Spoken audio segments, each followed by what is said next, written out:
Welcome, everyone, to meeting 155 of the Standing Committee on Industry.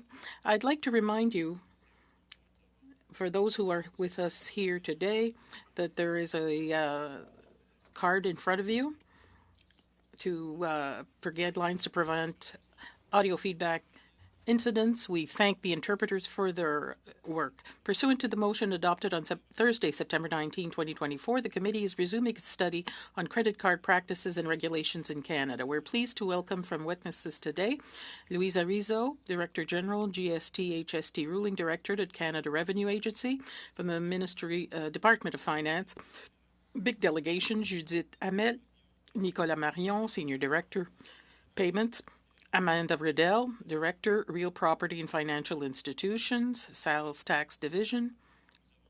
We also have Warren Light, Expert Advisor, Sales Tax Division. Welcome.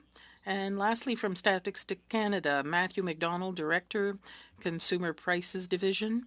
Matthew Hoffarth, Assistant Director, National Economic Accounts Division, and Jennifer Withington, Assistant Chief Statistician, Economic Statistics. So welcome to the Industry and Technology Committee and for participating in this exercise.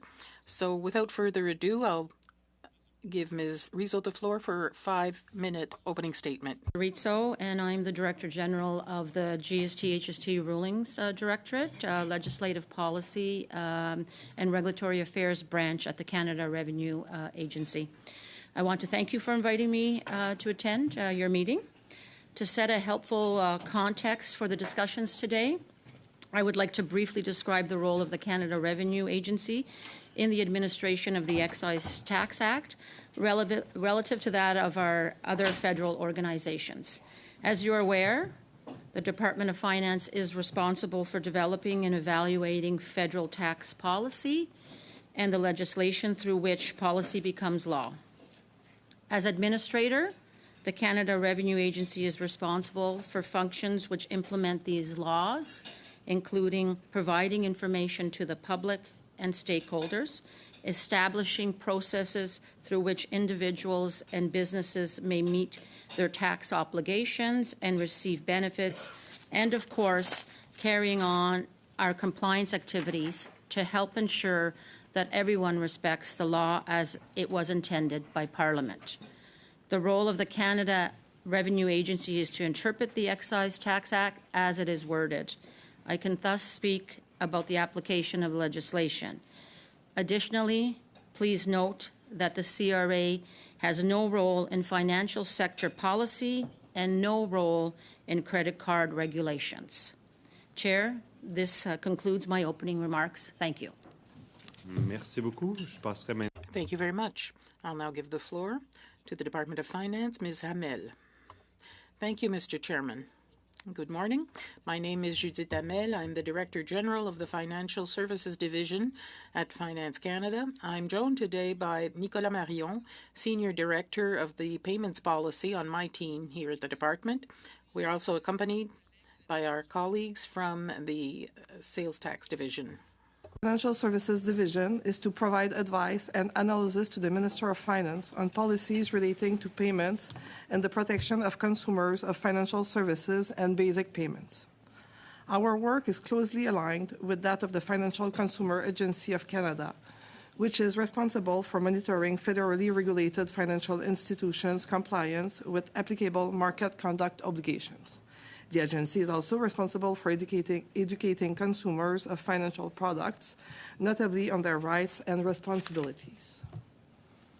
Before I hand over to Nicolas to talk about our role in payments policy, I'd like to give you a brief overview of the market conduct obligations set out in the Bank Act respecting credit cards.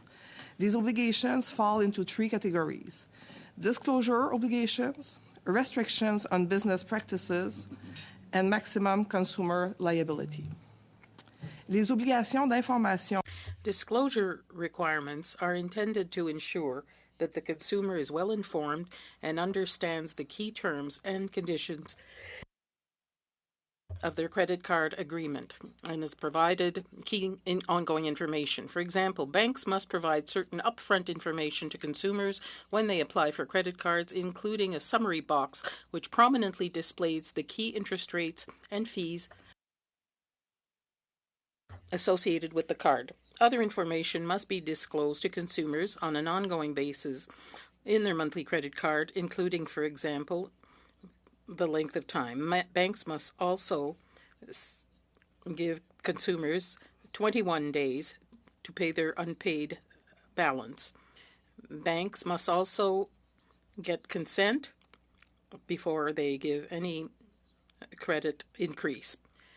Liability requirements protect consumers when fraud occurs. Should an unauthorized credit card transaction occur, the Bank Act sets a maximum customer liability of $50. However, in practice, Visa, MasterCard, and American Express have committed to not impose any financial liability on consumers who fall victim to unauthorized credit card transactions. 22, enhanced principles were introduced in the Bank Act that set a higher standard for bank sales practices when it comes to all products and services, including credit cards. Under these rules, banks must now have policies and procedures in place to ensure that the products they offer and sell are appropriate for the financial needs of the consumer. Je cède maintenant la parole à I'll now give the floor to my colleague Nicolas Marion. Thank you, Judith.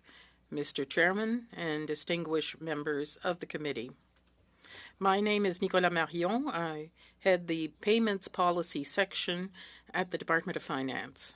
Our section plays an important role in supporting a secure, efficient, and well-functioning payments ecosystem that serves the needs of Canadian consumers, merchants, and businesses.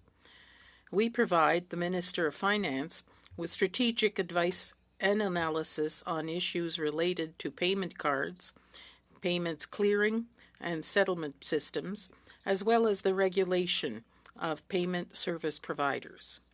With respect to credit and debit cards, I'll highlight two policy instruments. The first is the Code of Conduct for the payment card industry in Canada, which was established in 2010 and has been revised twice, in 2015 and this year, as announced by the government on October 1st. For the payment card industry in Canada provides greater transparency and disclosures to merchants on the fees they pay. It establishes merchant rights regarding fee changes.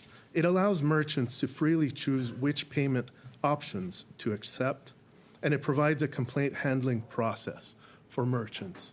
The code has been agreed to by all major payment card network operators and is incorporated into their network rules. The FCAC supervises adherence to the code. Le deuxième instrument. The second instrument are the agreed-upon commitments by MasterCard and Visa that have materially reduced the average domestic consumer interchange rates paid by merchants. There have now been 3 succeeding sets of agreements taking effect respectively in 2015, 2020, and most recently on October 19th of this year.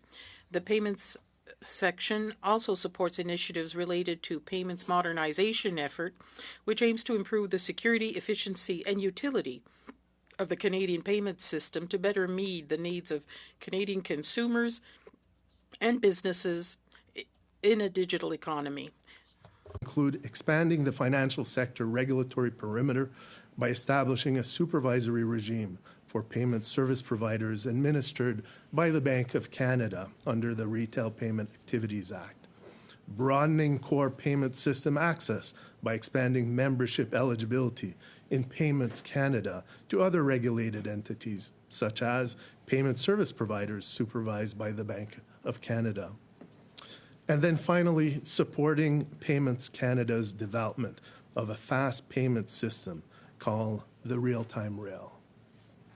Je vous remercie de votre attention. Thank you for your attention. We'll be pleased to answer your questions. Merci beaucoup. Thank you very much, Mr. Marion. I'll now give the floor to Statistics Canada. Mr. McDonald, please go ahead. Or Ms. Withington. For inviting me. I'm Jennifer Withington. I'm the Acting Assistant Chief Statistician responsible for economic statistics. I have with myself two Matthews here today. Matthew McDonald, who's responsible for consumer prices, and Matthew Hofarth, who is responsible for financial accounts. At Statistics Canada, we're dedicated to delivering accurate, timely information on the economic indicators that reflect Canadians' realities, from the Consumer Price Index, GDP, and labour market indicators to our national balance sheet accounts. We provide a clear view of Canada's economic landscape to help inform decisions by policymakers, businesses, and the public. Today, I'm here to share recent trends on household debt and credit card usage as tracked through our credit aggregate statistics. We trust that this will complement the insights provided to you by previous witnesses, offering the committee further data on the current financial landscape and its impact on household spending and inflation. Statistics Canada's credit aggregate programs reveal Canadians' financial habits and debt burden, capturing data on credit card and other loan balances, leverage and debt servicing costs, and other borrowing trends. For example, at the end of 2019, Canadian households held nearly $2.4 trillion in outstanding debt, or $1.81 in debt for every dollar of disposable income. Credit card debt accounted for 1/5 of all borrowing from banks, with lines of credit, including home equity lines of credit, making up nearly half. By 2024, in August, household debt had reached nearly $3 trillion, though the relative debt levels slightly decreased to $1.76 for every dollar of disposable income, reflecting higher income growth. Amid rising inflation in 2021-2022, credit card balances surpassed 2019 levels, reaching $104 billion by the end of 2023.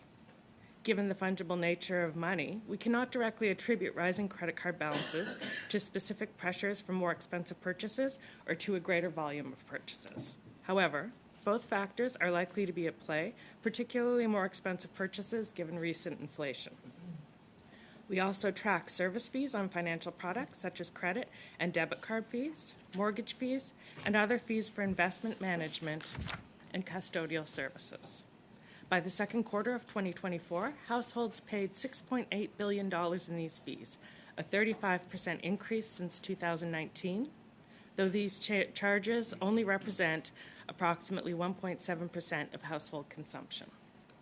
Going forward, elevated interest rates and higher costs of goods and services are likely to further challenge vulnerable households. Statistics Canada remains committed to monitoring these trends closely to provide a clear and comprehensive picture of Canadians' financial resilience in the face of economic pressures, particularly when it comes to essential expenses. On that note, we know that inflation has been a major concern for all Canadians, affecting nearly every aspect of daily life. At Statistics Canada, we capture these price changes, especially for including for essential categories like food, through our Consumer Price Index, or CPI. Allow me to take a moment to explain our approach and the measures we have in place to ensure Canadians have a precise and reliable understanding of inflation. The CPI measures the change in prices by tracking a fixed basket of goods and services that Canadians regularly purchase. We publish the CPI monthly, adhering to rigorous internationally accepted standards that are considered a global leader in this area, as we update our basket every year to reflect Canadians' real spending habits. Food prices, a major component of the CPI basket, make up 16.7%, with grocery items representing nearly 11%. We capture the actual prices paid by Canadians using scanner data or point-of-sale data received directly from grocery retailers. These data include discounts, sales, and quantities, providing us with tens of thousands of price data points each month from millions of transactions. This approach ensures that we are measuring inflation as Canadians truly experience it. We also account for shrinkflation, a recent term coined for the practice of reducing a product's quantity while keeping the price the same. For example, laundry detergent has reduced in size from 2.47 liters to as low as 1.85, depending on the brand. Processed cheese slices have gone from 450 grams to 410 grams, and boxed macaroni and cheese from 230 grams to 220 grams or 200 grams, depending on the brand. While the term shrinkflation is new, Statistics Canada has been accounting for this in the CPI for decades. These changes are documented and adjusted monthly to ensure the CPI reflects these quantity changes. We've also seen the opposite phenomena where some things have become larger over time, such as televisions and cell phone data plans, which now offer more data for the same price.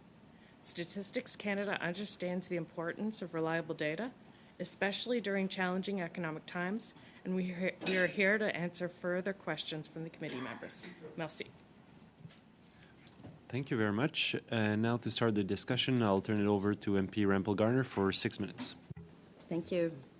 Mr. Marion, there's a news story this morning that talks about how the Toronto Dominion Bank had to pay a $6.5 million fine for the word that the article uses is cheating thousands of credit card companies for decades, or customers for decades.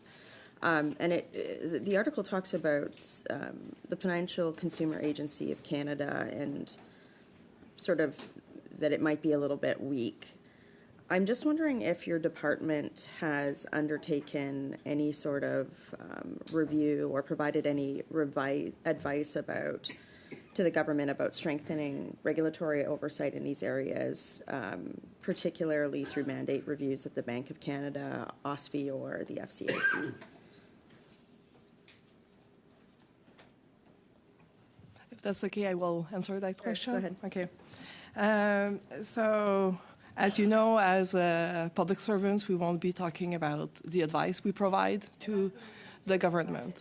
So, But we are like the department is always looking at ways to strengthen the financial sector system, its stability, have you its undertaken security. any review, any sort of like landscape review of the adequacy of the regulatory frameworks? There's actually, in the summer, was launched a legislative review of the financial sector.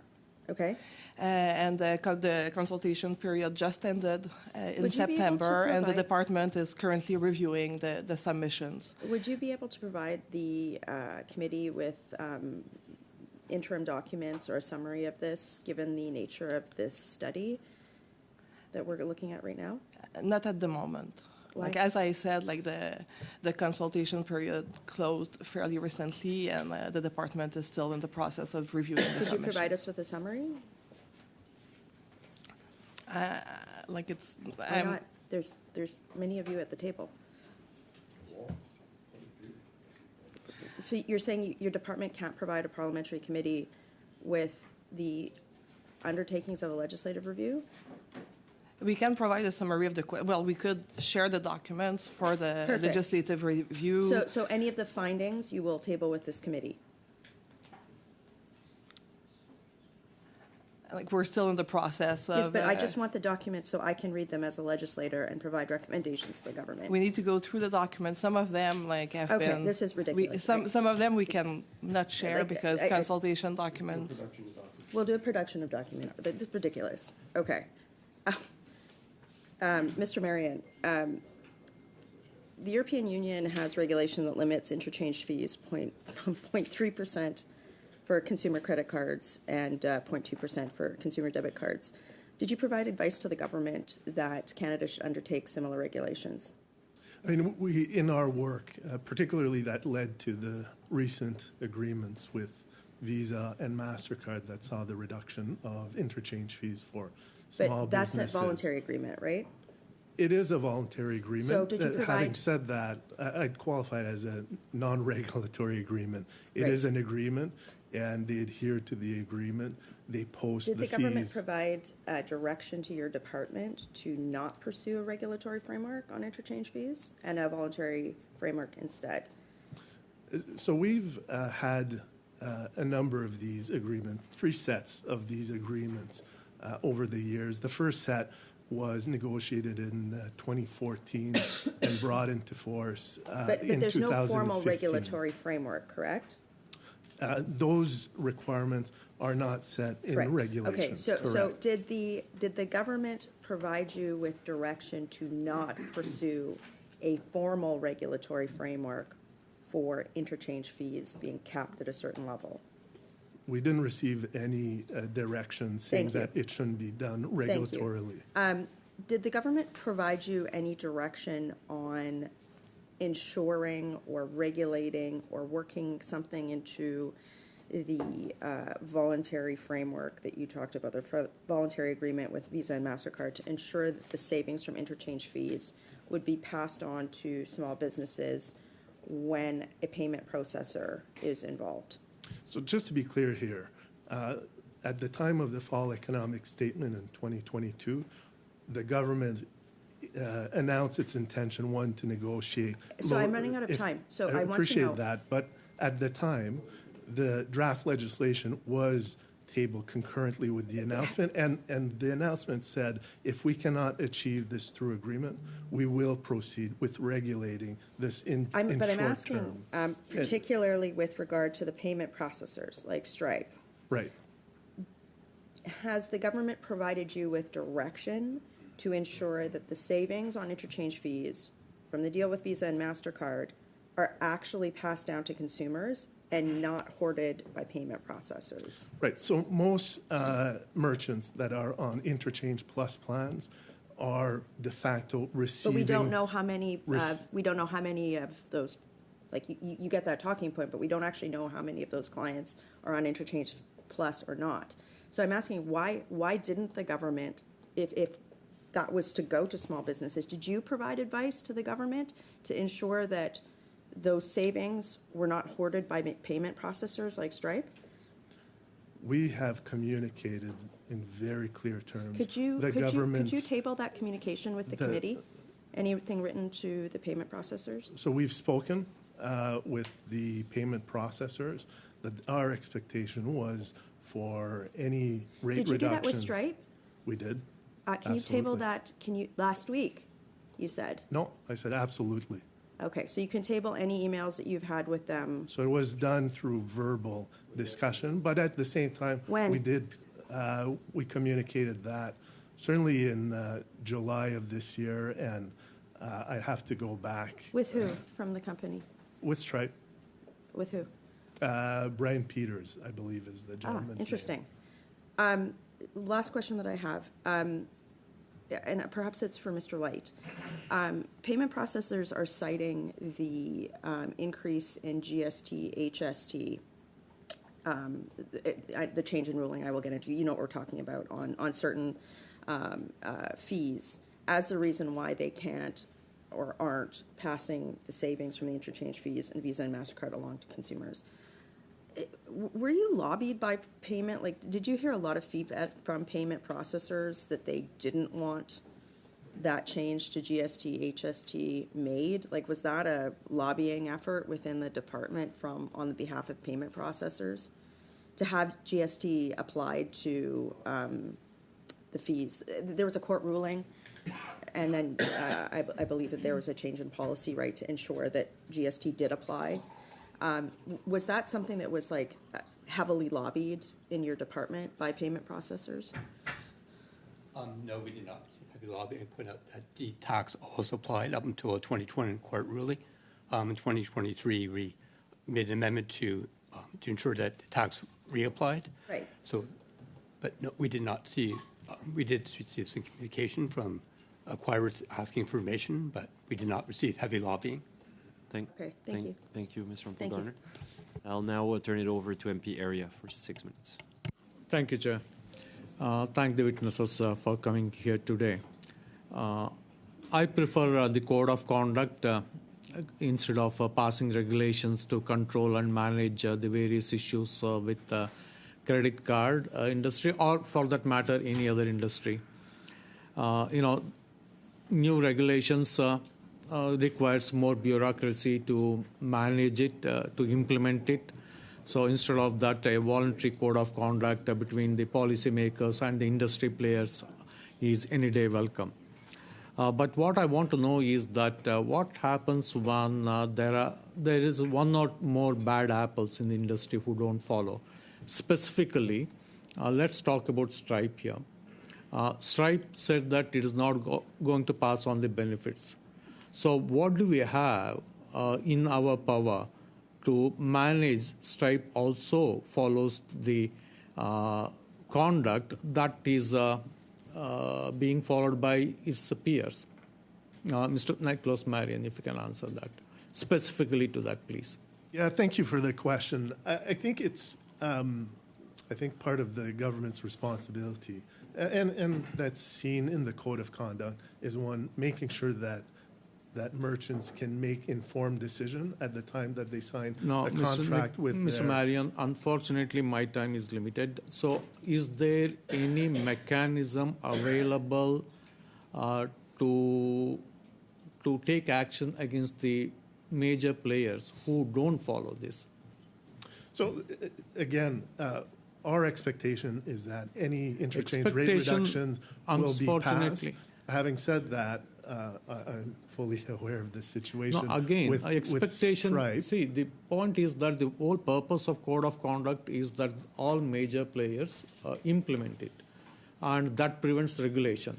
Regulation, for example, we have heard that capping the interchange fee, like in European Union, Australia, for 0.3%, we have heard that that is not effective. The industry players will find other means to charge, and I was told that in the last meeting that the fees charged to small businesses in France is closer to what the Canadian businesses are paying, though the top line says that it is regulated at 0.35%. So what mechanism we have, or let me put it bluntly, do you have any stick? So in the code of conduct, we require all payment providers to notify their merchants well in advance if ever they don't intend to pass on a reduction, or if there's an increase in fees, they have to say no, you're just saying pass on that information. They do that. That is not the point. The point is to bring down the fees, right? Right. And so the second part of this is if they don't pass on a reduction in this case, merchants can withdraw themselves from their contract. They can cancel that is their not the option. without merchants, penalty. You can say that, Mr. Arya, if you don't like credit cards, you don't have to take credit cards. But that is not practical. Let's put it that way. So basically, the code of conduct, if violated by major industrial players, we don't have any mechanism to manage it. That's what I understand from what you're saying. So we do. Miss, I'm sorry, I talked to you for quite some time, but I did not hear that. If you have any ways to manage it, please put it in writing and give it to us. We can look into that. Because with my limited time, I want to go to Ms. Jennifer Whittington. You did mention, and previously also we heard from an economist that with the increase in inflation and the interest rates, the credit card balances also went up, that we have seen. But I'm surprised you use the words going forward, the elevated interest rates. We know that the interest rates are coming down. Do you have any projection, the impact of lower inflation and lower interest rates? Do you expect the credit card balances of Canadians to go down? Do you have any study, or can you make any statement on that? Sure, certainly. So credit card interest rates in general tend to be stickier than other interest rates. Nonetheless, a reduction in interest rates will put some ease on consumers through lower mortgage rates and other No, cases. my thing is very clearly, I'm talking about the credit card balances. Do you feel that you mentioned the credit card balances have increased due to the inflation and interest rates? With the inflation coming down, with the interest rate coming down, do you foresee the credit card balances going down? In general, with lower interest rates and lower inflation, credit card balances could be going down. However, we do see that the price levels remain high. So that will still, it means that prices are increasing at a slower rate. I know. So that they will still remain high, so there might still be some pressure on interest rates. Matthew? Okay. Yep. Okay. Sorry, yeah, thank you. Just to add that the price change has really been a level shift, so we're seeing those balances rising because of that. But we, like what Jennifer said in the opening remarks, we can't really disentangle volume, so more purchases. Canada surpassed 40 million people. There's a lot more new to credit, so we can't really disentangle that from just pure price change.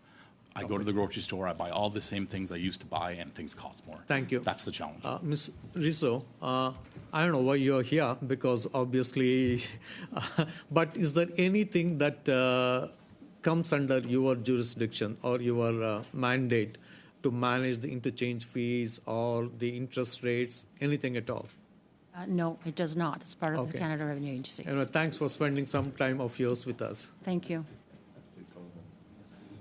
Merci beaucoup, Monsieur Aria. Monsieur Garon, la parole est à Mr. Garon, you have the floor.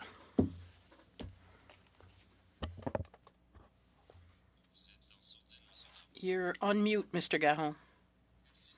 Thank you, Mr. Chairman. There are days where my wife would like to do this, but I welcome all the witnesses here today. Thank you for being with us. It's highly appreciated. I'd like to begin with the people from the Department of Finance. With you, Mr. Marion, if you'll allow me. You talked about the 2002 economic statement where there was an intent to negotiate an agreement with the stakeholders on interchange rates. I'd like to read an excerpt from the economic statement in question. The government intends to negotiate with financial institutions, payment processors, and business in order to reduce transaction fees for small businesses without links to points programs, etc. So today here we heard the Retail Council of Quebec. They said these agreements were unsatisfactory. The Canadian Retailers Association said quite obviously they weren't consulted because those agreements are useless to them and almost gross. We got the Convenience Store Association that said that 0% of their members, 0%, were affected by those agreements, which are essentially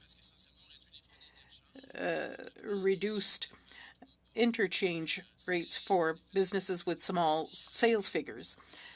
One can deduce that these agreements don't apply to any restaurant. They don't apply to any hotel, maybe with the exception of those who have short-term rentals and contribute to the housing crisis. So my perception is there was no negotiation.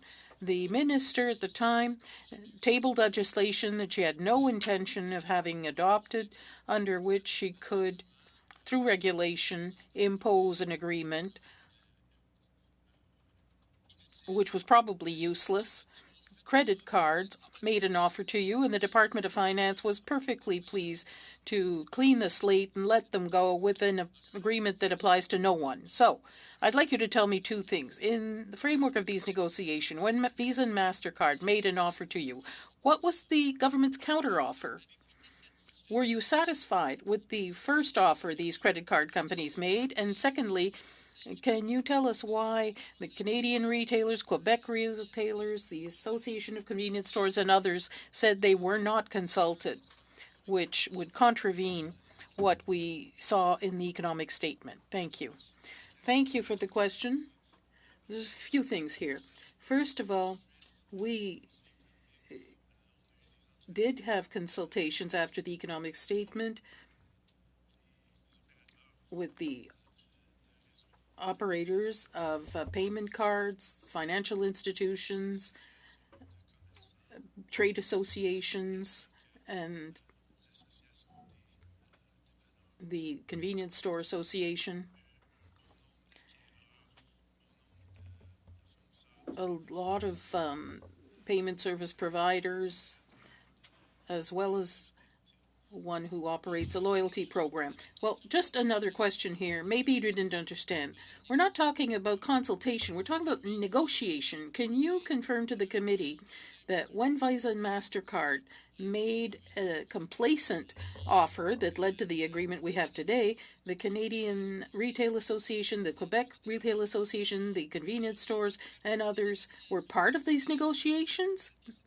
As mentioned in the economic statement, they said those agreements are extraordinary, we agree, and we're going ahead with this. That's my question. I don't want to know whether you consult them. Did they negotiate with you as you or as the government had promised in the 2022 agreement?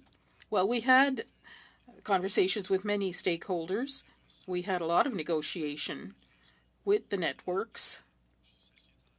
But having said that, as I said, we had talks with many stakeholders. If you wanted to call these conversations negotiations with all the stakeholders, I think that would go a little too far. But having had meetings with many, these were also, yes, that's fine, Mr. Marion, but I don't have much time. You answered. So the government had promised to negotiate. Not you, but the government had. That was written in the economic statement. You've just told us that the government did not keep its promise. That was not done as it was stated in the economic statement, and therefore agreements were accepted that were not the result of the promised negotiation. So the government never intended to seriously do this. I have 1 minute left. Let me ask my question. Negotiation is a process that leads to offers, counter-offers, and at the end of the process, at one point, you meet in the middle. I'd like to know what was the first offer from the credit card companies and what was the counter-offer from the government to arrive at what we have today. Or if, on the contrary, the companies simply put something on the table and the government just folded. There were many offers, many counter-offers. Could you put those before the committee? There were also a lot of discussions.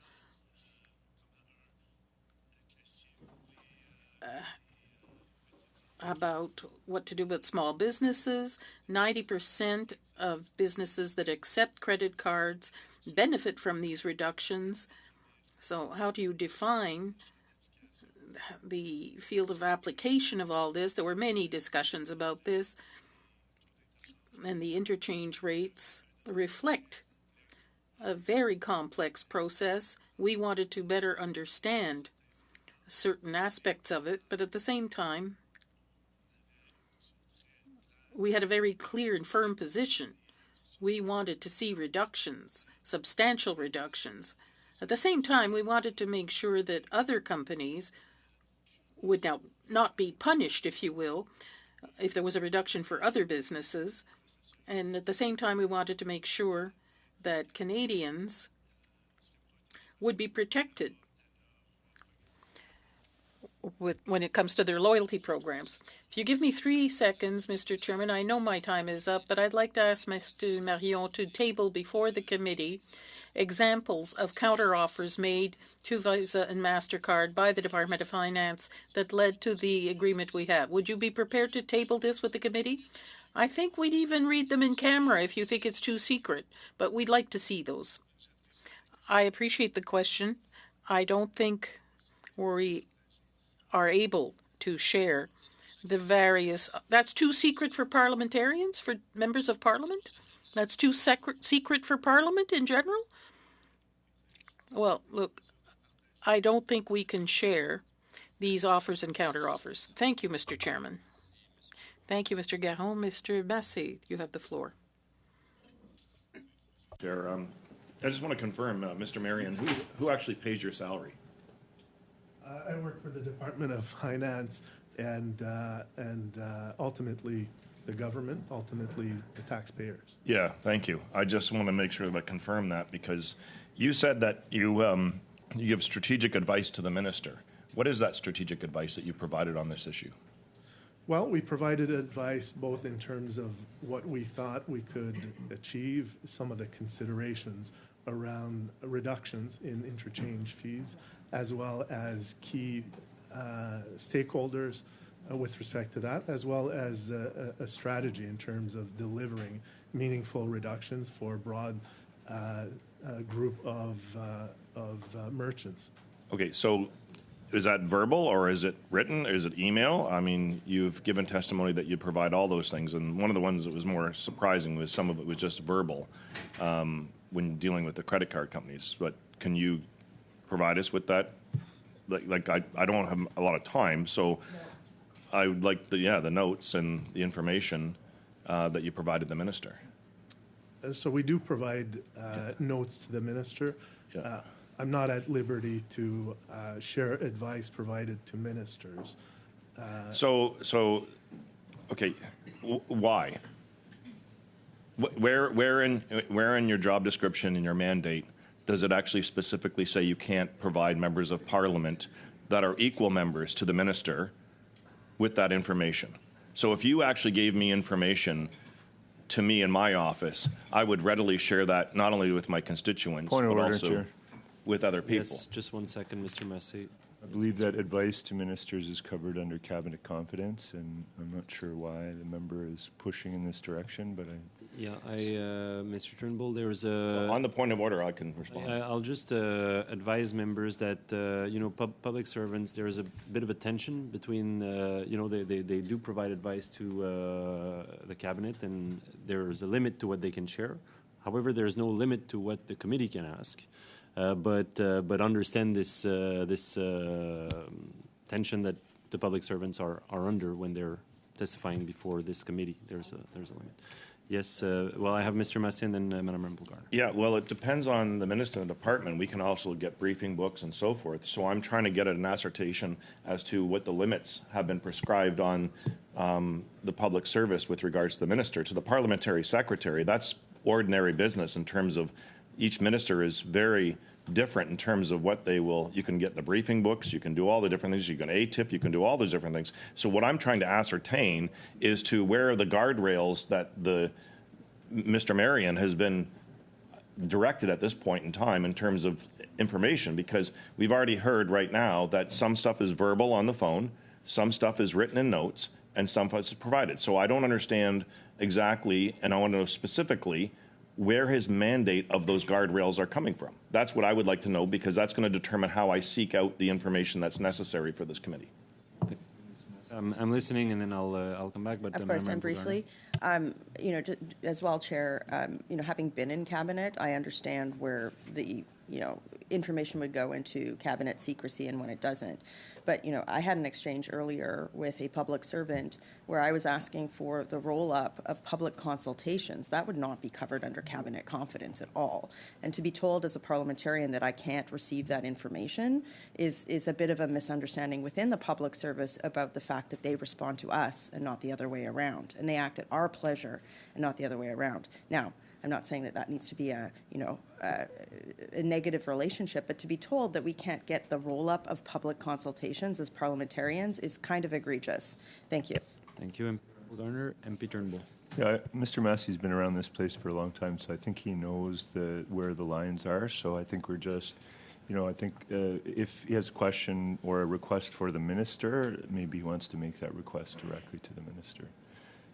Okay, based on what I've heard, and I want to get back to the questioning. I don't want to waste too much time on that. But for our witnesses, of course, to Madame Rempel-Garner's point, like cabinet confidence, I guess, cannot be used as a shield for all questions. However, for the committee, for what you're asking, we'll review in the minutes what's been asked. I propose that as chair, we can send a letter to the officials who've been asked to submit some information, and then they can review it with a bit of distance. I understand, like, à froid comme ça au comité, ça peut être difficile.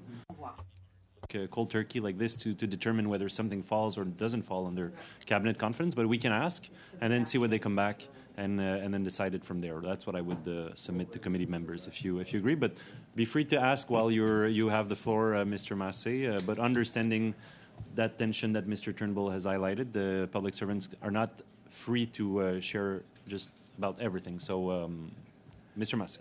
No, yeah, and just to finish on this point of order, so I don't lose my time, is I'm asking for process here, not that information. So,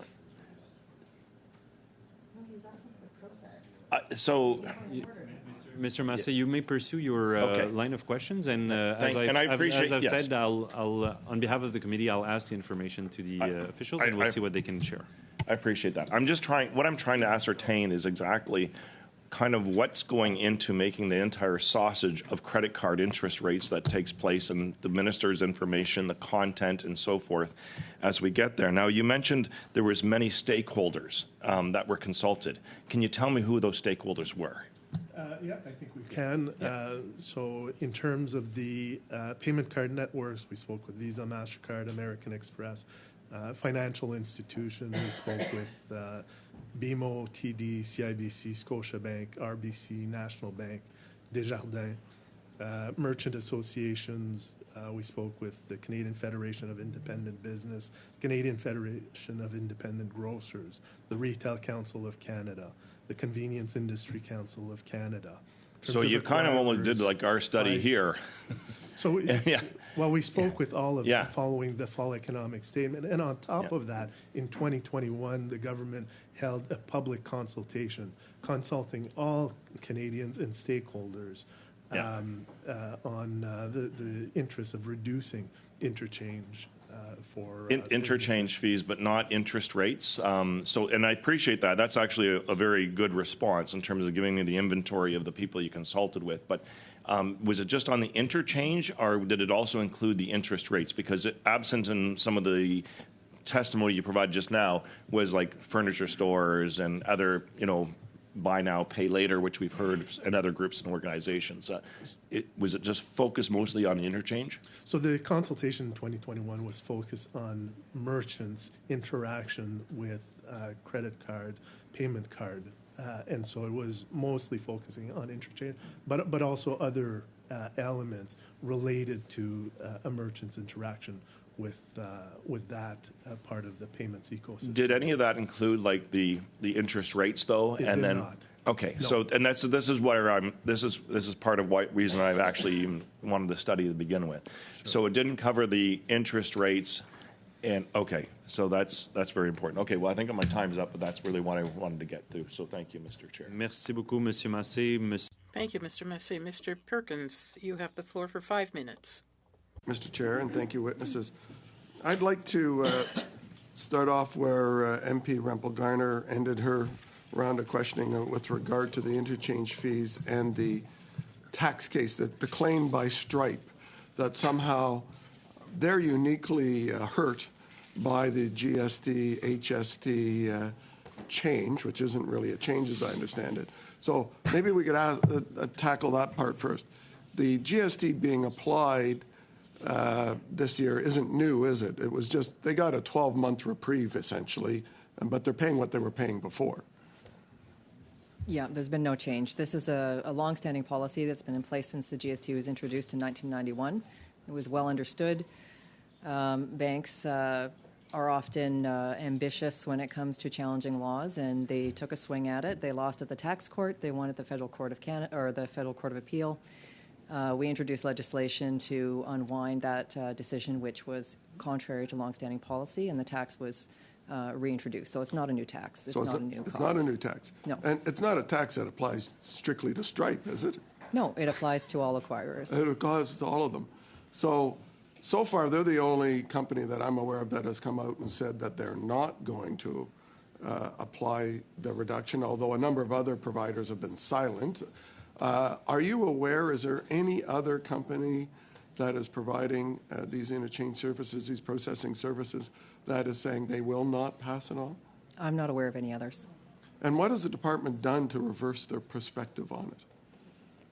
Well, we've had many conversations. In fact, this was quite a hot topic. If you recall, back in Budget 2023, we had a lot of conversations with industry. We had a lot of conversations with MPs and parliamentarians, and this should be a settled issue by now. So there can be only one or two reasons why Stripe is refusing to pass it on. Either they're not as good at doing their job as their competitors and don't have as robust a technology that allows them to absorb this, or they're just gouging consumers. Do you have any idea which it is? Well, I can't speak to Stripe's business practices, but what I would say is that the GST on the network fee is a very, very small cost as a percentage of the cost. So they have many costs they need to absorb. So it could be labor costs, technology costs, you name it. So to blame not passing this on to one small input to their overall costs would seem to us to be a bit disingenuous. Yeah, me too. Thank you. I'm not sure which finance official to pose this one to, but I want to talk about Interac. You may have been aware that we've had a little chat here around all of these fees of Interac.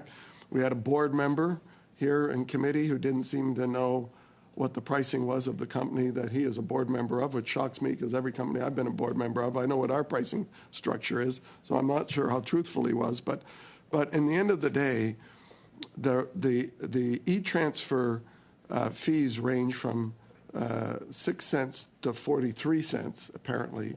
And apparently, if you are on the board of Interact, and in particular, if you're a co-chair of Interact, you're one of the two companies, coincidentally, that gets the 6 cents. And if you're not there, you have to pay the 43 cents as provider. So has the department at all looked into the anti-competitive behavior of Interact and the way it treats other financial institutions in the pricing?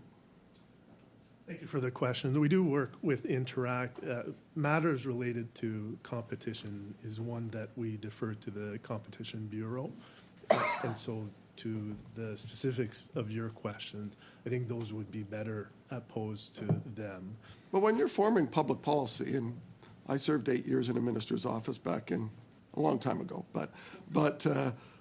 and the department's always working with the minister to look at issues, public policy issues, and certainly the Department of Finance and Minister of Finance should be concerned with competition in financial services, and particularly in fees that are gouging consumers. So are you telling me that the minister and the department have never looked into this anti-competitive behavior by Interact that gives preferential treatment to the co-chairs of the board and treats everybody else differently and gouges them at a 98% margin difference? So we do, again, work with Interact. There are a number of areas of interest with respect to pricing and so on.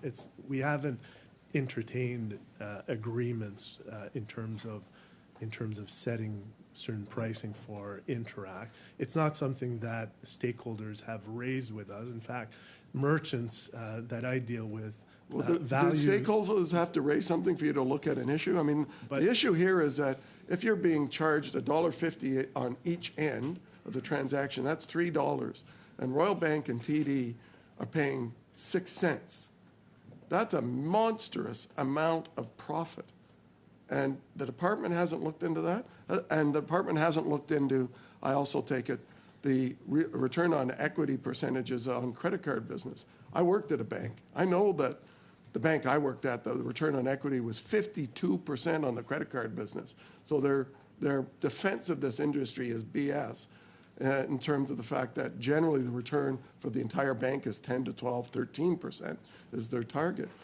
The department doesn't look into any of these issues, doesn't put forward policy to try and correct when you have usury returns on credit cards, or you have usury returns by 2, if not the 4 key banks on charging on Interact. You don't look at those issues at all?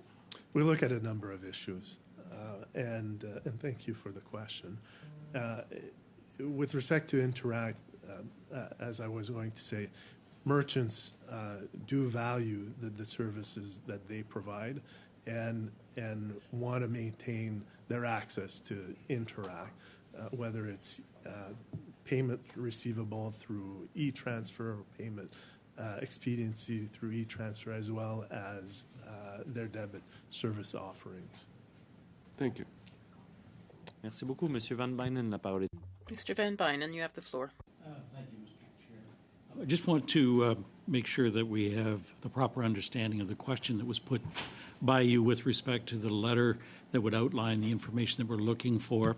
And I guess I would ask Ms. Hamill, if the letter is sent to you from the chair of the committee, will your department respond directly to those questions? Regarding the consultation?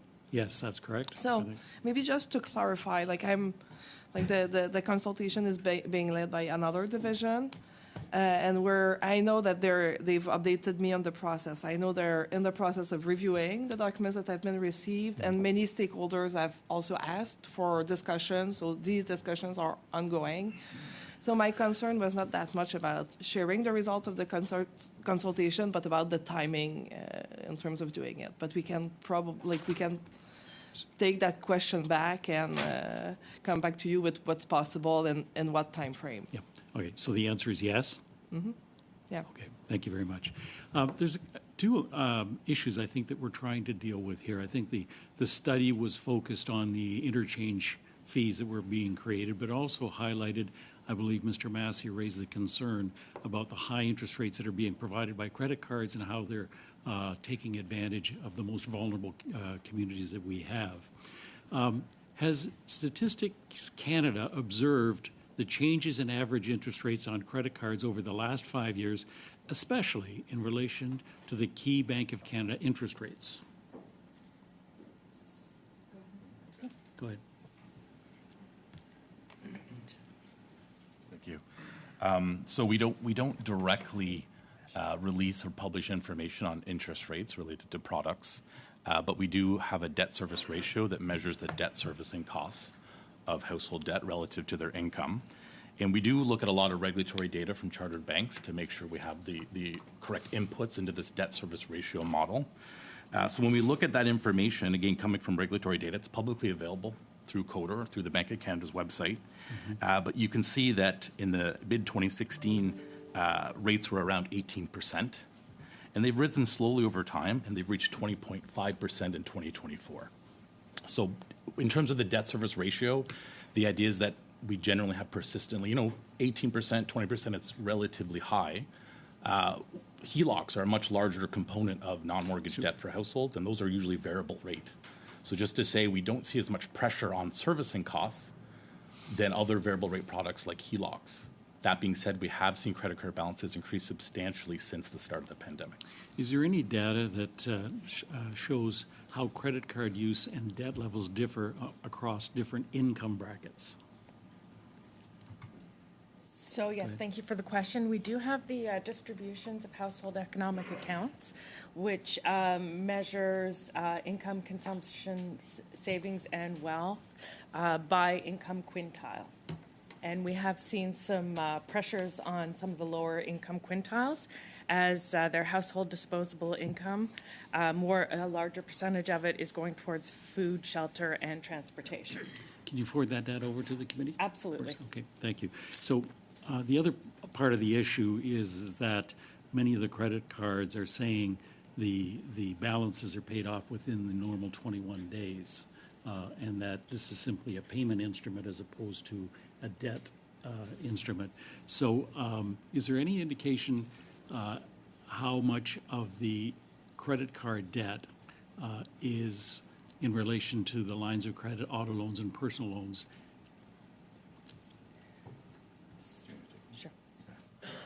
So with credit cards, that is actually one of the challenges, is understanding how much of that balance is subject to interest costs, knowing that there is this 21-day grace period, and if you pay off your balance, you're not assessed interest. So we don't have specific statistics on that kind of rollover rate, how much of that balance gets rolled over into the next period and is subject to interest. Okay, now what would preclude you from getting that? I just heard earlier that all of the debit and credit transactions that go through grocery stores automatically shows up within your database. So you don't have access to that data in terms of the utilization of credit cards as payment instruments solely, as opposed to high-cost consumer debt? No. Go ahead. Thank you.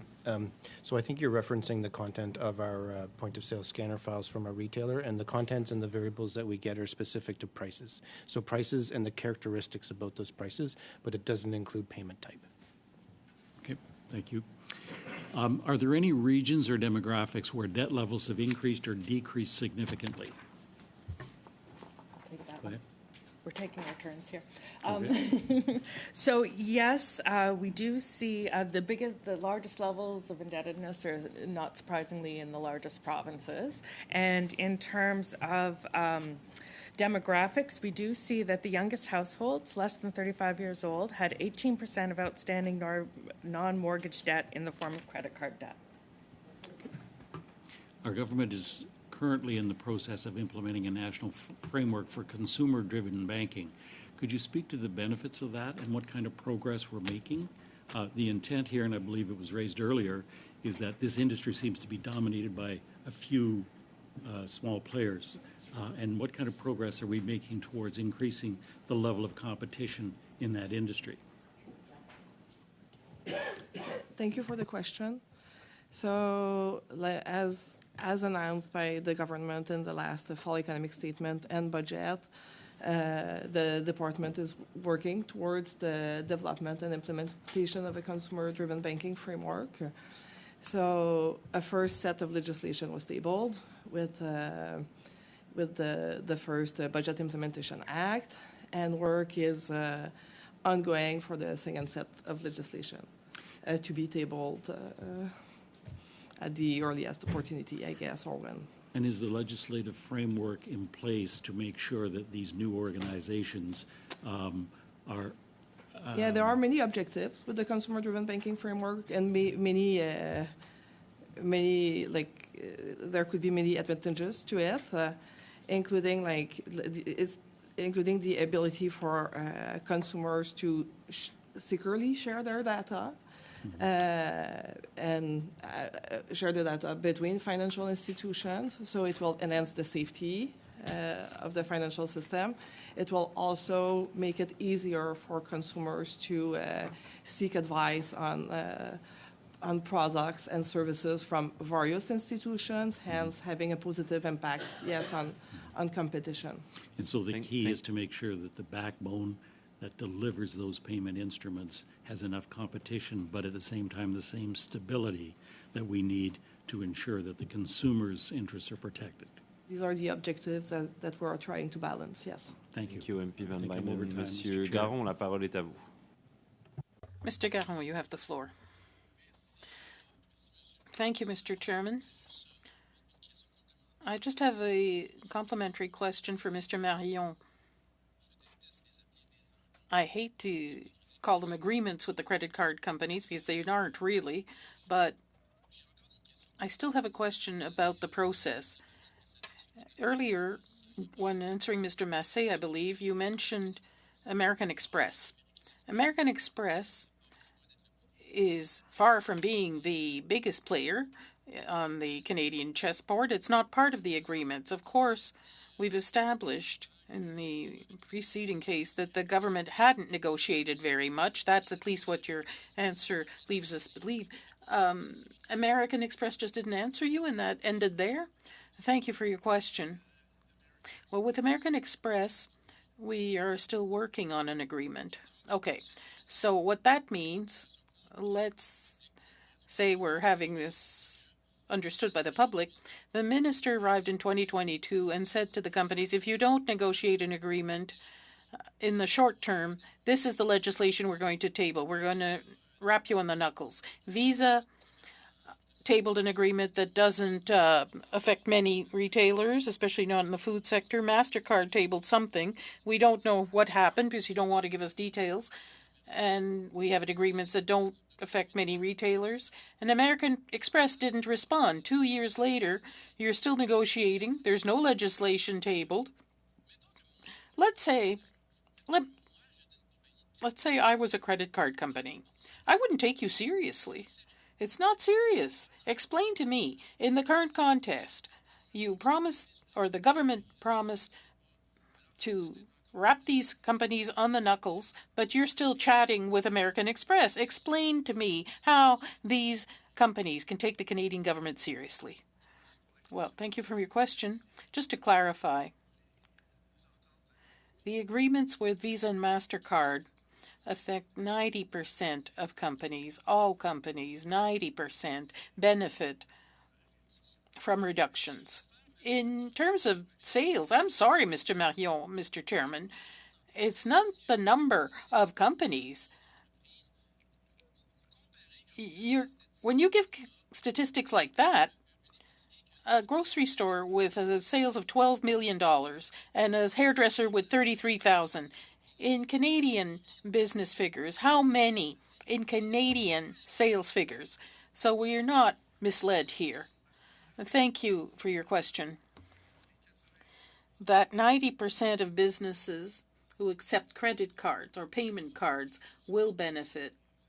according to estimates, will be able to save money. In terms of sales figures, what percentage of their sales are affected by those agreements? That's what we want to know. If you have 30% of businesses that represent just about nothing in the consumer basket of Canadians, Quebecers, what is the proportion of sales figures? That can't be clearer than that. Well, thank you for your question. I would advise you to ask the networks of payment companies to have the details. It's 90% of, well, you negotiated agreements. I'll stop with that. I know I've went over time. You negotiated agreements and you have absolutely no idea, no clue of the effect of these agreements on the wallets of Canadians, or you're refusing to tell the committee. I can tell you, Mr. Chairman, that I find this very worrisome. Thank you. Thank you, Mr. Gajon. Mr. Massey. Mr. Chair, Mr. Marion, I want to go. One of the things that we had come out in this committee already was the lack of disclosure of profit margins for the credit card in terms of what the banks and what the credit cards are receiving that. Do you provide advice or measure the profit margins at all from the banks and the credit card companies with regards to the use of the product and the margin of profit they get out of it? Thank you for the question. We do not look at specific profit margins. We do not have that information, quite frankly. Okay, so has that ever been requested? And this is part of what I'm trying to find out here is in terms of what is getting through in terms of public policy. Has that been requested from the companies, or has it again been just focused on the merchant fees? Because the margins seem quite significantly different on the credit card versus that of other products that they have. So we've actually have a question to get some of that information from the banks and the credit card companies themselves. Has that come up as part of your interaction with the groups and organizations? So the question around, in this particular case, interchange fees, for instance, and the impact on a financial institution, including the reward programs that they provide, does come up in terms of specifics, in terms of profit margins for individual institutions. I think the committee would be best to ask the individual financial institutions for details on that. We do not have those details. And that's very helpful. This is where I'm trying to go, is where is the hole in the system here in terms of what we see from the margins of profits off of the use of the credit card itself. Now, you did mention in your testimony that there has to be notification by credit cards about their policy changes. Does that come in the form of the written bill that you get or electronic one you get? And so what specifically do you have as legislative authority over font size, whether it's highlighted? What type of financial literacy can you demand when credit cards and their companies unilaterally or with so-called consent by, a lot of times there's been many companies that have done, if you didn't opt out, then you assume responsibility, that negative practice, negative option billing, really. What specifically can you demand from the credit cards, for either written, electronic, or whatever, and how detailed is that when they change their financial arrangements? And I'll just conclude with this. I've been after Rogers and others with regards to this practice on telcos doing that, changing the terms of contract. What can you force them to do? So I'll speak to what merchants can do, specifically under the Code of Conduct for the payment card industry, and perhaps my colleague, Madame Emmet. Okay, yeah, separate them, merchants and consumers then. Thank you. If we could. So with respect to merchants, under the Code of Conduct, there are specific requirements at the time that they negotiate with their payment processors, the information that's available so that merchants can compare processors with equivalent level of information. And then payment processors have to provide information to merchants on a monthly basis. And the details of those information are codified in the Code of Conduct. And then following that, if ever there is an increase in fees or, for instance, a fee that is not reduced. I know I'm running. That has to be passed on to the merchant Okay, as I well. know and the code of conduct. Running out of time here. So Okay. and I'm not trying to be rude here, but perhaps you can give us specifically what say for a convenience store operator would get in terms of, you can provide us, instead of detailing it here, visually give us that exact example that you're describing verbally right now, so we can see what they get. Absolutely. So in Annex, there are some forms that demonstrate what merchants must receive under different scenarios. That would be helpful if we could, and then to consumers, the distinction between the difference. Yeah, we could also provide example for the consumers. So the consumers, there's a very standard information box when you enter into a credit card contract that needs to be featured on all the contracts, but like it's with standard information, easy to comprehend for the consumer, and they must all follow the same template.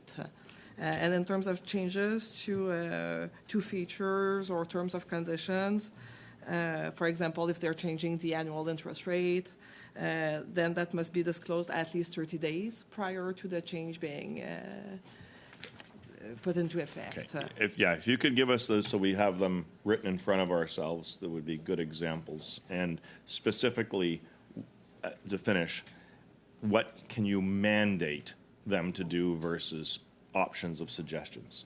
So, thank you. Merci beaucoup, Monsieur Massé. Monsieur Généreux. Mr. Généreux.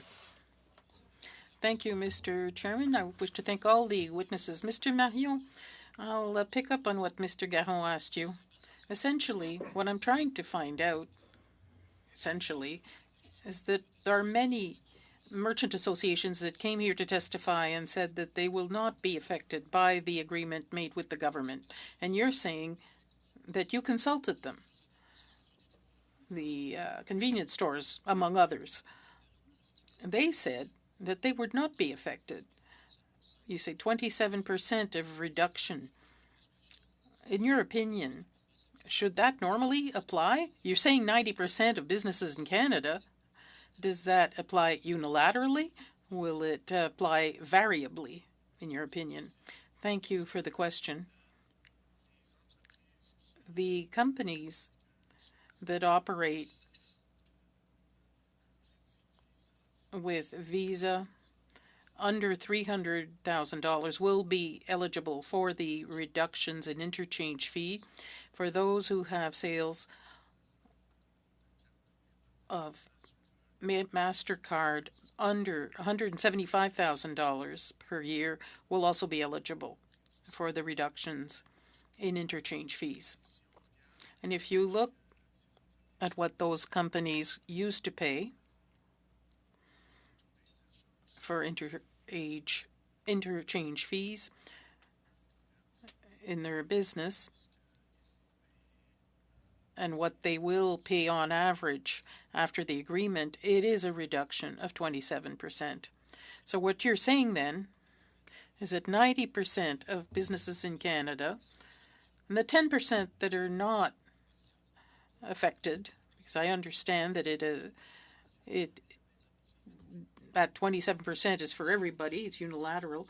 Why did they come here and tell us the opposite? They came here and said it didn't apply to them, or to 0% of their members. So why is that, in your opinion? If a business person has sales over $300,000 using Visa cards, or over $175,000 per year using MasterCard, they will not be eligible for these reductions in interchange fees. Okay, I'm not talking about sales here. We're talking about the amount done by credit card. Yes, be it Visa or MasterCard. So if it's $3 million and $300,000 or 10% of that $3 million is done by credit card, or over $300,000 is done with credit cards, Visa or MasterCard, don't they automatically become ineligible, or does it depend on the sales they have? I don't know who wants to answer that. They would not be eligible then. Okay, so there'd be no reduction if they're over 175 or 300,000, depending on the card. They are not eligible for that reduction then. Okay. So in the final analysis, when you say 90% of Canadian businesses are eligible, that means that 9 out of 10 businesses in Canada earn more than 300,000 through credit card sales. Visa, yes, that's correct. That's the correct deduction. Okay, so that's a little easier to understand. But now, interchange fees, are they taxable under the current system in Canada? No. Services under the GST. Les frais d'interchange ne sont pas. Okay, so interchange fees are not taxable under the current Canadian fiscal system. OK. Selon ce que. Okay, according to what somebody sent me here, for instance, in convenience stores, they came here and say that 48% of what is sold in convenience stores goes to taxes on what people spend in convenience stores. So $14,000 multiplied by 22,000 stores, that is the proportion going to sales tax. But those people are telling us that interchange fees are taxed on those. And that represents a significant amount. They asked that these taxes be eliminated on interchange fees, and you're saying they're not taxed on interchange fees. Inverse. So tax doesn't apply to the interchange fees, but interchange fees apply to the tax. In other words, the interchange fee or the merchant fee that gets charged to the merchant applies to the entire transaction, which does include tax if it's a taxable purchase, or the purchase might be a non-taxable purchase, in which case the interchange fee just applies to the total amount of the transaction. So the interchange fee applies to the transaction amount, which may or may not include tax. But the interchange fee itself is not a service that's subject to GST. OK. Est-ce que ça vous a déjà été demandé? Were you ever asked to look at the possibility of that percentage of tax be eliminated on interchange fees? Because there's an interchange fees that applies since there's an operation with a credit card. Were you ever asked to try to exclude this or extract that amount from the cost of the final sale? Nous avons exploré. We explored the application of the interchange fees. Well, if you were asked, would you be open to looking at that? Well, look, I believe that the committee can provide questions to the Department of Finance on various topics. I understand that potentially there's a technical element here about how this could be implemented. But having said that, I believe that the committee can ask questions. Thank you. Thank you, Mr. Généreux. I'd like to remind you that the public servants are here to apply the policies. They're not the ones who decide on the policy. Thanks to all the witnesses for being here today. Really great discussion. I wanted to just go back to what Mr. Van Bynen had talked about, which is, I think, what has been a common element in the discussion today about wanting to see some more documentation and clarity on the process that was undertaken, the consultation process, which I think is important for the work of this committee. I think all members agree that within the parameters that you have, that you're able to provide information. I think I want to strongly state that what we'd like to see is more information on the process of consultation, who was consulted, any specifics that you can provide on the negotiations and the agreements that were come to, knowing fully that those were voluntary agreements, as you've made clear, those conversations with payment processors, and any review of the regulatory environment for credit card companies that also may identify additional tools that may be helpful in considering how we move forward here. So, Ms. Hamill, can I just clarify that you will provide that in writing to the committee at the request of the chair? We will need to maybe unpack a bit, like there were various elements in what you provided, but if if we receive a request in writing, we'll see how we address it. Point of We'll order. respond to I need it. a clear answer, Ms. Hamel. Can it just be a yes or no? I mean, I'm couching it in the terms that I think we all understand are the parameters within which you operate as a public servant. So I'm not asking you to go outside of the bounds of what you can or can't do. I'm just saying that the committee wants to request that information, and I want to make sure that you've given a clear response on the record here today that you will provide that to the committee. We can provide the committee with information on processes that were followed, as well as consultations, yes. Thank you very much. Okay, I want to go back to cleaning up something else because I want to make sure that the interchange fees and the desire to have that reduction handed down to merchants, which I think has been expressed here, and people are concerned rightfully that Stripe has come out saying that they would not hand down that reduction. But I want to make sure that this was a public statement that was made by the government, that was the expectation, was it not? Was it not a clear public statement, Ms. Hamel? Can you clarify that? It was a clear public statement, yes.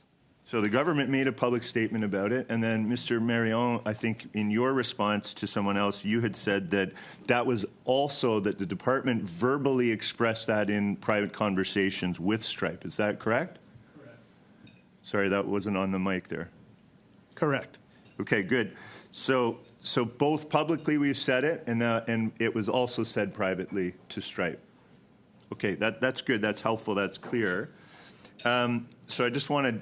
Now I want to go to Ms. Withington. I note that wages have outpaced inflation for 20 months in a row. That's a significant trend that I'm not sure I've heard any other committee members bring up, probably because it's not good for their political narrative. But I just wanted to ask, how is that impacting household debt? Like, are Canadians able to start to pay down some of that household debt? Are we seeing any trends there? And are those indicators related, or can we correlate that at this point?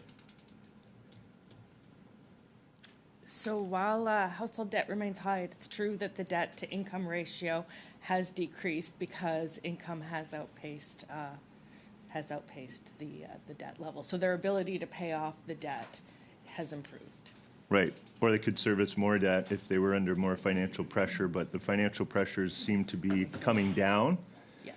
So therefore, we would anticipate the normal behavior, which would probably be to pay down that debt with any extra disposable income.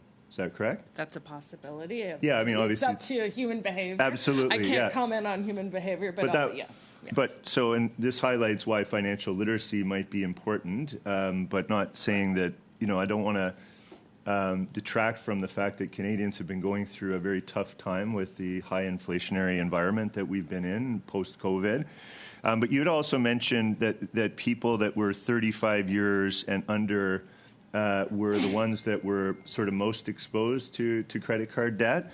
Yeah. They're also probably the ones that would be subject to variable rate mortgages, maybe more so. Could you speak to how those things might be related? Because my understanding from talking to my constituents is that anyone who is on a variable rate mortgage where the Bank of Canada had increased the rates felt that pressure immediately, and they probably went to non-mortgage debt, credit card instruments to pay for some of their bills, which would be a natural thing to do, I would think. Mm-hmm.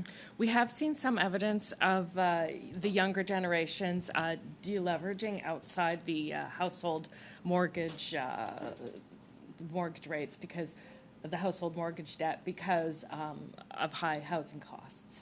So they've opted out of the housing market a little bit.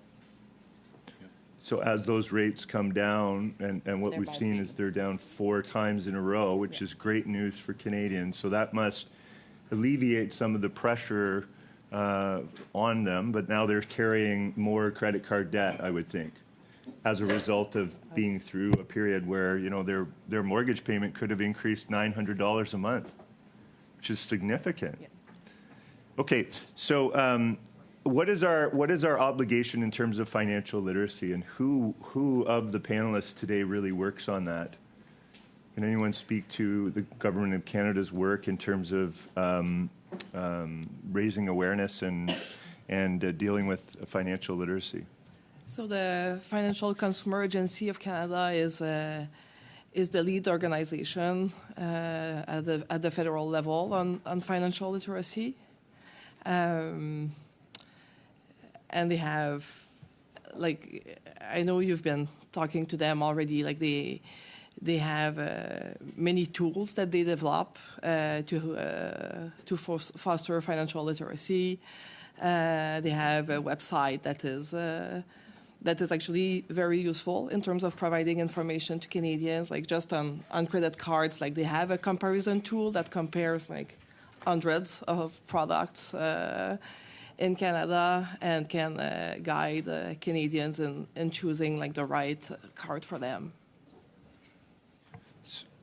I think my time is up, but thank you for that response. I would just highlight that I think financial literacy needs to start at young and probably not just include information about which credit card to choose, but develop those skill sets from a very young age. So thank you.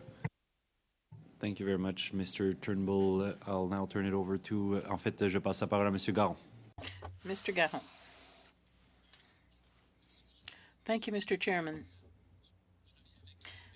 Let me get back to the Department of Finance on another theme. Some witnesses who appeared before us, who made proposals, gave us documents, talked about the need to have some legislative amendments about usury in Canada. In Quebec, the maximum rate that's considered usury by the consumer protection legislation is 35%, if I'm not mistaken. The federal level is 60%. So I'd like to know whether it wouldn't be a good idea eventually to reduce the maximum interest rate at which usury kicks in. Seems to me it's very high, and we could reduce that to better protect consumers, but also give a message to financial institutions that might be tempted to increase interest rates. They've increased them in the past few years. Send them a message that above a certain interest rate, this is really at the limits of immorality. Yes, at the federal level, the maximum interest rate is established in the criminal code, and the government has announced that there'd be a reduction in the criminal interest rate. The new criminal interest rate will be 35% and will come into force January 1st, 2025. Thank you. I'd like to know, given the current state of the market, we know there's all kinds of companies that charge interest, credit cards, banks. That's the point of our study. But we often forget that there are consumers that receive various bills that are unpaid and have very high interest to pay. Can you tell us what are those companies? What sectors of activity will most frequently see interest rates go above 35%? Maybe even up to 60%. What are those sectors? What kinds of businesses tend to do that?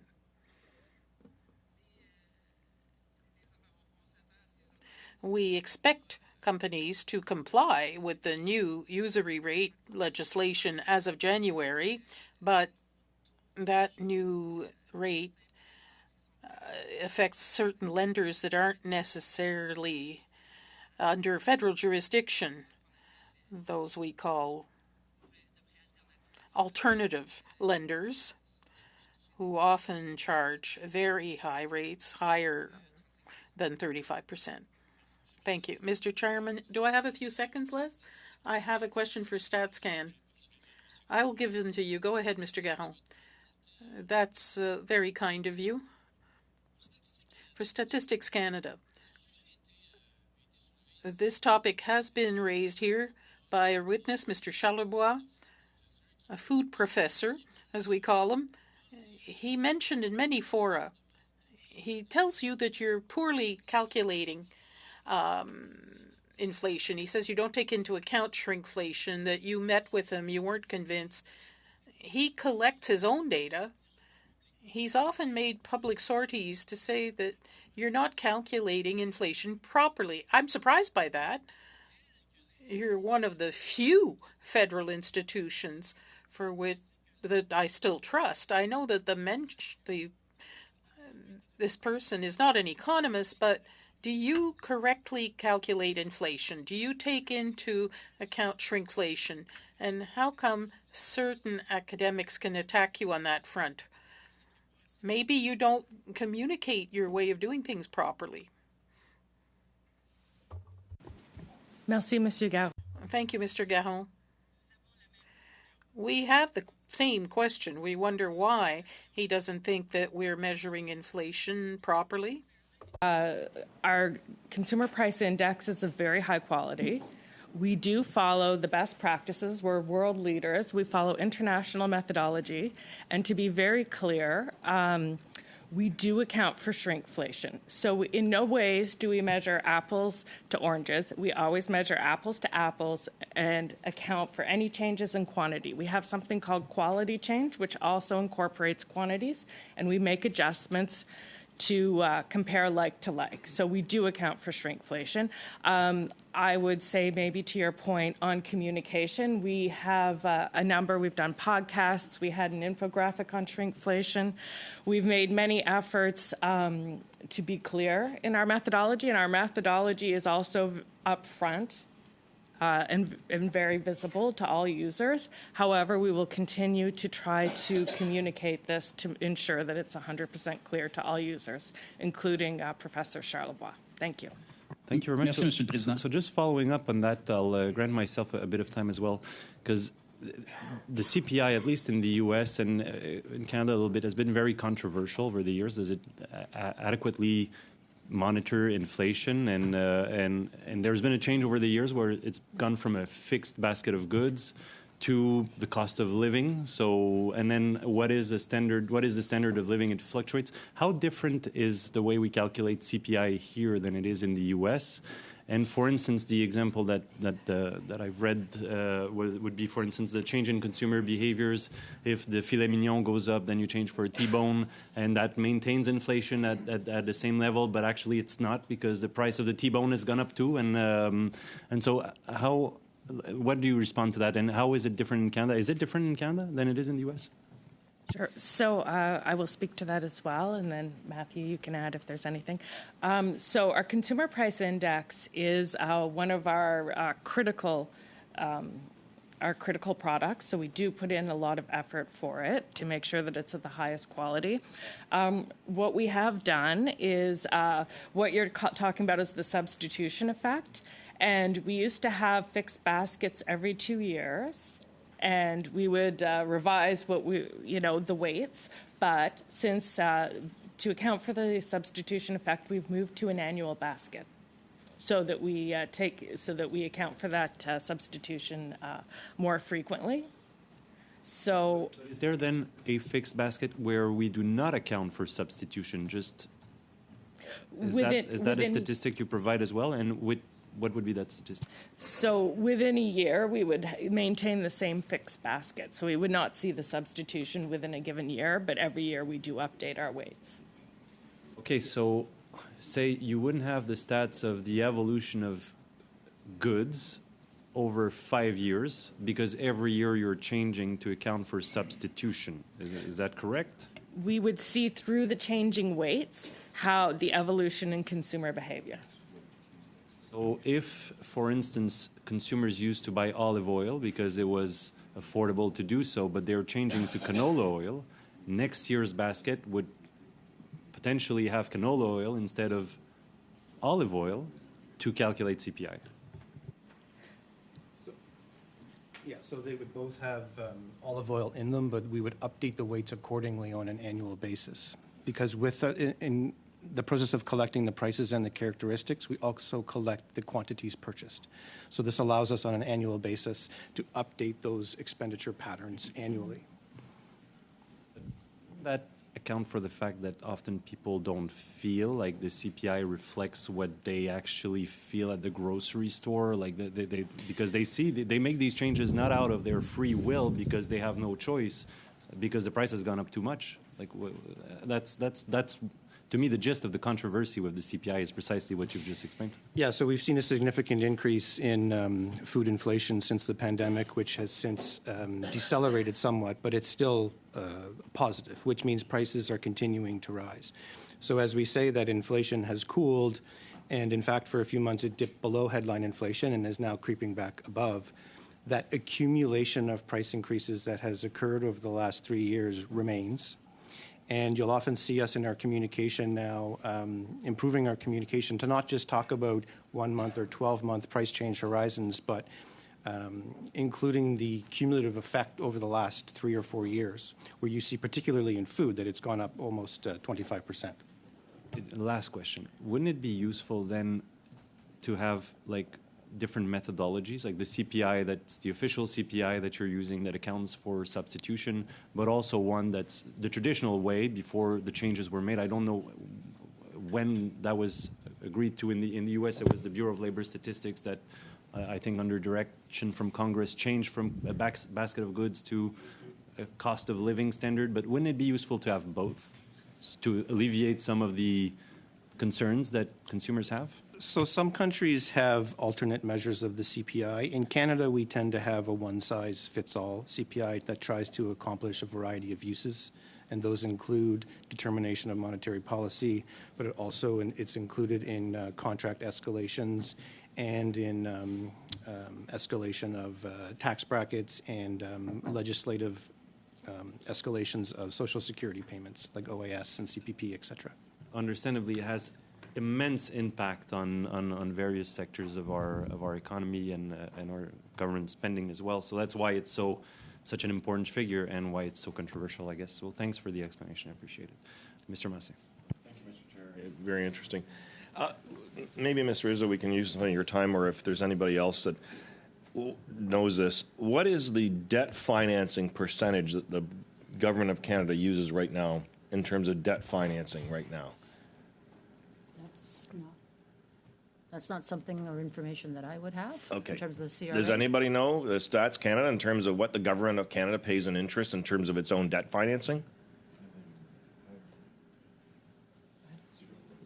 So we can provide the numbers that we publish. So we measure government sector, assets, liabilities, all the various interest flows. So there is interest on public debt that we measure, and we could share that statistic. It's public. That would be great. I'm willing to bet that's somewhere similar around the Bank of Canada rate or lower, probably.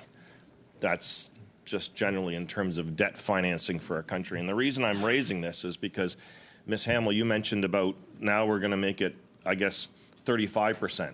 I'm just willing to bet the Government of Canada does not pay 35% or 60%, which is now on its debt financing.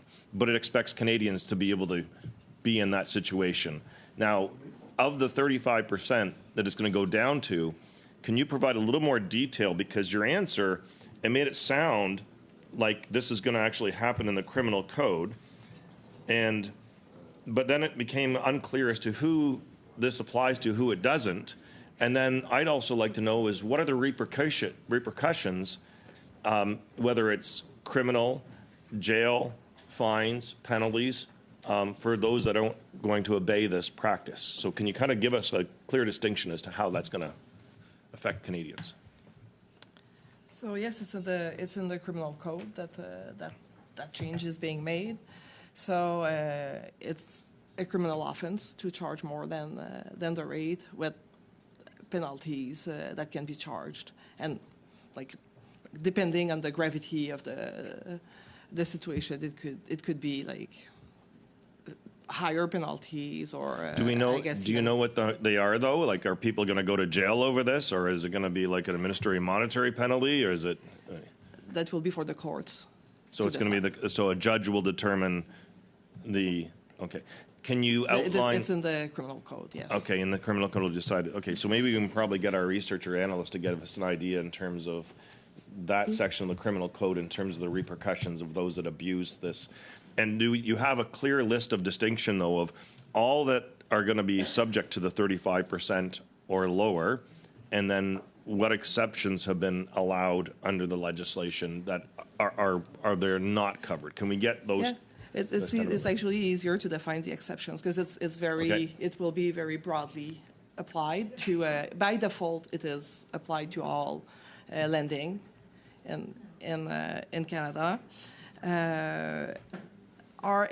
Will be exempted some commercial loans that are higher than a certain threshold. This was because so it's for commercial loans, so it's to not impact venture capital activities, for example. Okay, so venture capitalists so I'd like to see that list. And also in terms of exemption, payday loans are exempted. Payday loans are exempted. In provinces that have a regulatory regime for their payday loans. Okay. So that's all provinces except the province of Quebec at the moment. Okay, so if payday loans are exempted, I mean, that's a huge exemption. Thank you, Mr. Massé. We're running out of time.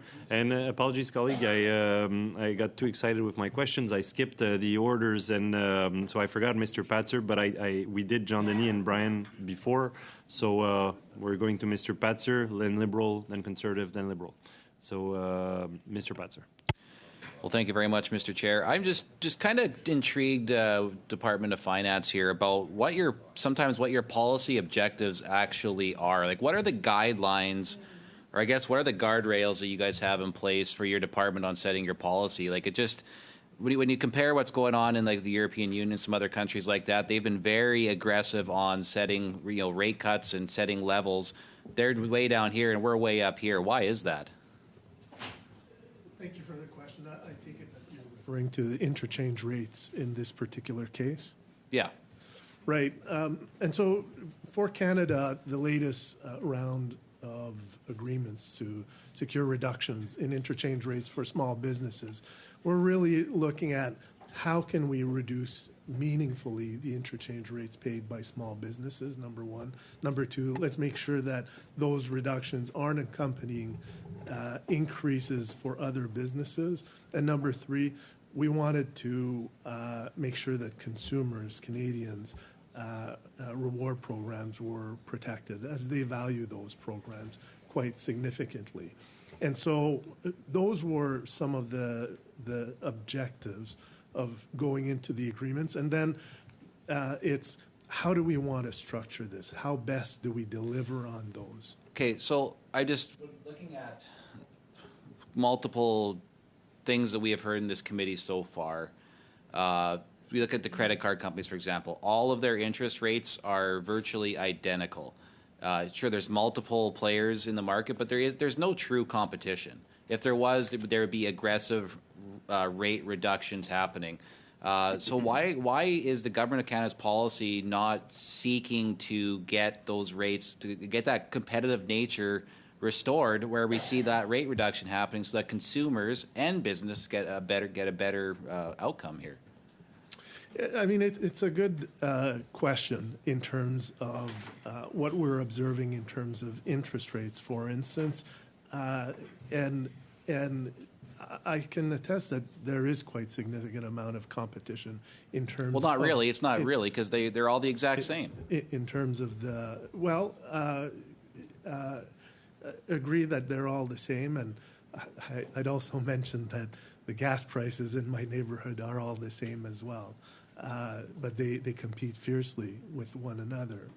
Well, if they did, their rates would be way lower. Actually, they don't, because of vertical integration in the market. But they do compete fiercely on their credit card portfolios. Yeah, I mean the rewards are the exact same too. They all offer generally the same thing. In fact, multiple banks offer the exact same company as the beneficiary of the rewards, like Aeroplan or Avion or all these different things. But anyways, Mr. Chair, I just want to take the last couple of minutes here. I have a motion I would just like to move. It's in relation to the study that we are doing, so it's within scope here. This is the motion here, that in relation to the committee's ongoing study of credit card practices, and given various departments have refused to answer questions and produce documentation related to the committee's ongoing study, the committee therefore order the department to produce A, Honourable Michelle Rempel-Garner's request for any briefing notes and summary documents prepared by the department related to the Government of Canada's consultation process on reducing interchange fees, including any and all written submissions received by stakeholders. B, MP Jean-Denis Guérin's request for all copies of Visa and MasterCard's initial offer to reduce interchange fees, including any and all counteroffers by the department, as well as any and all email exchanges related to these negotiations between Visa, MasterCard, and American Express. C, MP Brian Massey's request for any advice letters or memorandums provided to the Minister on the matter of reducing interchange fees or credit card reductions more broadly, and that these documents be produced to the committee within 14 days following the adoption of this motion, unredacted and in both official languages. Thank you. Merci, monsieur. Merci beaucoup. Thank you very much, Mr. Patzer. I have on my list Mr. Garon, Mr. Turnbull, about the motion. Mr. Garon. Well, first of all, Mr. Chair, I think that my request is appropriate when it comes to offers. I don't think there's a lot of business secrecy in that. It's public interest, especially since that negotiation was promised in the economic statement. I understand that through our exchanges here today, the departments have difficulty understanding what they're calling agreements and the impact on Canadians' wallets. We're talking about 90% of businesses. We don't know if that has an effect on their sales. In 2022, when the Liberal government had announced that it would negotiate with that Visa and MasterCard, it was under a situation of high inflation. We know that these don't apply to any convenience store in Quebec, practically no restaurant, certainly not in grocery stores, whose business model has small margins and a large volume. So I think it's a very good idea. Now, I know it's very delicate, but I'd like to say to you that I'm convinced that Brian Perkins and Rick Massey agree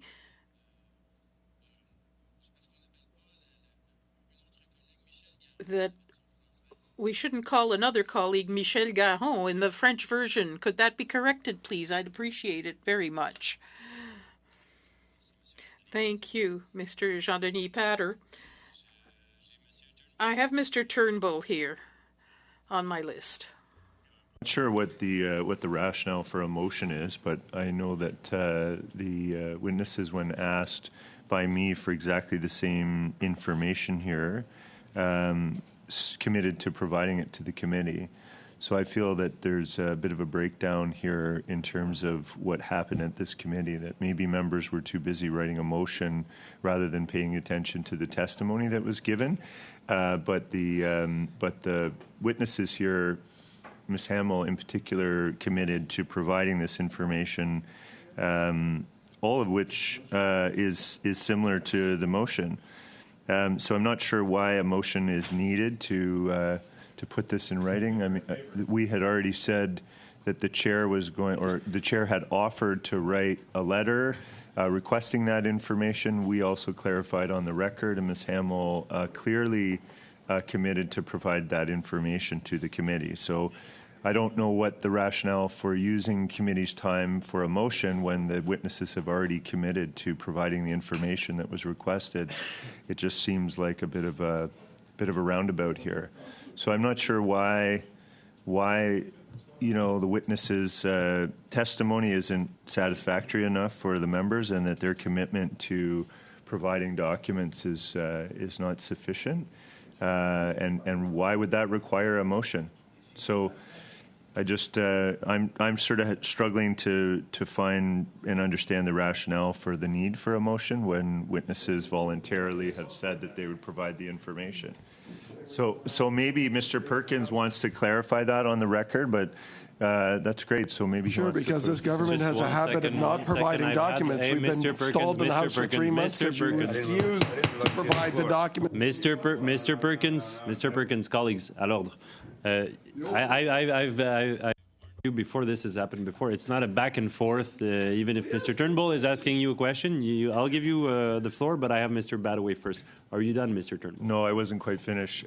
There's something I learned in the Procedure and House Affairs Committee called the Sims Protocol, which you can evoke at times to have these informal exchanges, but I did not give permission to cede the floor to Mr. Perkins, so he kind of just jumped in and interrupted me, but that's fine. We're used to that at this committee. Listen, I think when the witnesses who are public servants, who I think do a great job and work very hard every day to serve in their capacity, commit to providing documents and information that was requested by the committee, I'm not sure that we need to have a motion to compel them to do something that they've already voluntarily agreed to.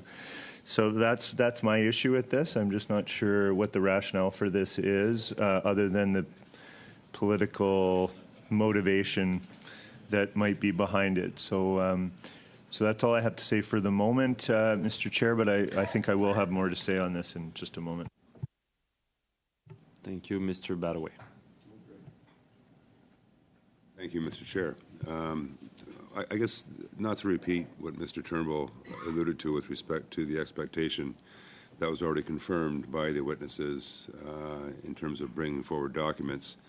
I also want to add to that it was also mentioned within the testimony by the witnesses that the ministry is is in a process, and I know Ms. Hamill mentioned this earlier, and I can appreciate you were trying to get as much out as you can, because the process is to some extent still underway. You haven't finalized it yet.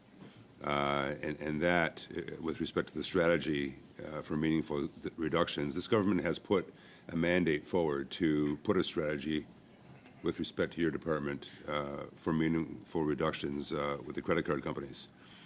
We've seen a lot of testimony, or we heard a lot of testimony, and we've seen a lot of recommendations come out. For example, our government recently negotiated an agreement with credit card companies to provide lower credit card transactions, transaction fees for small businesses, and obviously this would have a benefit for small businesses. We get that. The unfortunate part about it is not all companies are adhering to what our expectations were.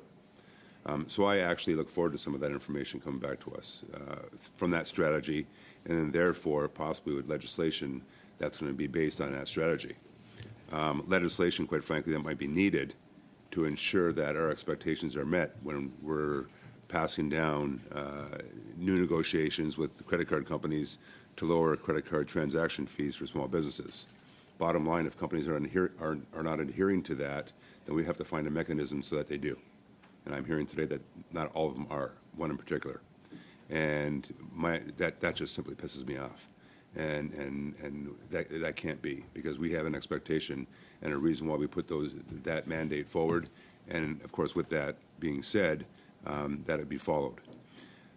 Once the process is completed, and with respect to transparency and further deliberations with our stakeholders, I would only expect that a lot of the documents that is being asked for at today's meeting will be passed on so we can continue that discussion and make sure we get it right. And with that, the production of documents, I guess, would be more fluid. It was actually going to be part of my questions to you if I would have had that opportunity, but obviously I'm having that opportunity taken away from me now. So I'm trying to get it into my comments to you now for further discussion in the future. I guess the last point I want to make is this. We often see in government that we move forward based on conversations we have with our stakeholders. And by the way, our most important stakeholders are Canadians. Businesses, yes, but more so Canadians who are impacted by what businesses and others do that affect their lives. And unfortunately, we see a lot of times that Canadians have to find themselves just simply doing what they have to do to get by. They're forced in these situations. And therefore, what we try to do is mitigate them being put in these situations, and or when put in those situations, mitigate the effects of what they would resort to. Unfortunately, we have companies that take advantage of that. And we then react to that. So we're reacting, overreacting. So with all that said, as we're moving forward with this motion, Mr. Turnbull alluded to the fact that you are going to, whether it be through the process of the strategy, process of possibly new legislation, or simply getting this done, Ms. Hamill, as you referred to earlier, I would only expect that this information would come down to us regardless if it's through a motion or the process itself. I can't ask you that question right now, a yes or no. I can tell by the looks on your faces that the answer is yes, that is going to happen, but I can't ask you that right now because we're talking about a motion. So I think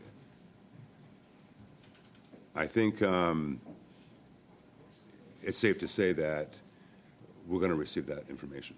So I'm not prepared to waste more time on this motion, and quite frankly, don't appreciate the member across shooting his mouth off while I have the floor. But he's a con man, so I can understand why he's doing it.